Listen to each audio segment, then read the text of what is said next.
For those of you that think eclipses are a slam dunk proof for the ball, they're not, and here's why.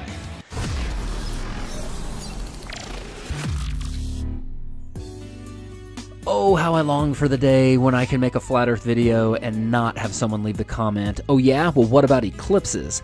Well, here's a video for all you guys to leave as many comments about eclipses that you can stand.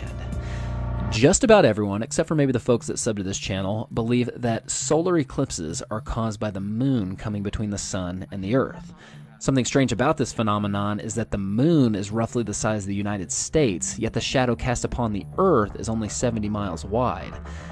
Another interesting twist is that no one has ever in the history of man proven that this dark object canceling out the light of the sun is in fact the moon. Can you prove that here, or is it simply a dark object? Another questionable fact is how we can have something called a penumbral eclipse. This is when both the sun and the moon are above the horizon at the same time during a lunar eclipse.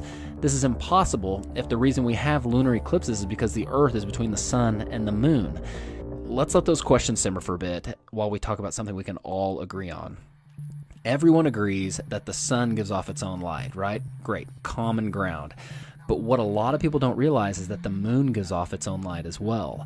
And this can be proven by the fact that moonlight is measurably colder than sunlight. For example, take a thermometer out on a cloudless night and the temperature will actually be warmer in the shade than in the moonlight, which is the opposite of what we experience during the day. If the moon was reflecting the light of the sun, this would not be the case. It would be warmer in the moonlight, albeit considerably less than during the day.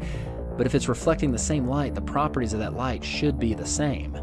Now, seeing as both the sun and the moon are self-illuminating, it's quite possible they could actually both be self-eclipsing.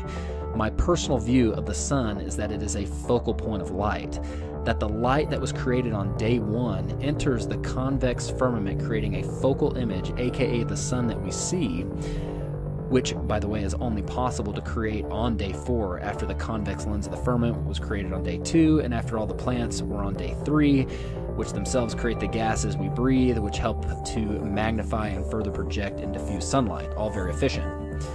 You say, "Matt, is there any proof of this?" And I say, yes, actually there is. There are the sun rays we observe all the time pointing to a smaller, local focal point of light. But also this great video here. This was shot in Michigan during the last solar eclipse. The reason this was even visible is because 1, the camera does not have a solar filter on it, and 2, the cameraman did not listen to the suggestions of not staring at the sun as it's eclipsing. You can see the sun, the focal point, is very bright. In fact, so bright that you cannot see it's currently eclipsing. But you can also see the day 1 source light behind it, farther away, outside the firmament. This is the light that creates the sun, and it is what's actually being eclipsed, not the sun that we see in the sky. This was not a lens flare. You can see that it's steady. This is a lens flare dancing and jumping everywhere.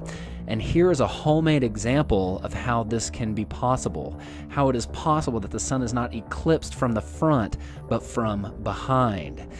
In conclusion, solar eclipses cannot be what they tell us if no one has ever photographed the moon passing in front of the sun, if the shadow of the moon is completely the wrong size. And lunar eclipses cannot be what they tell us if they can occur when the earth is not between the sun and the moon.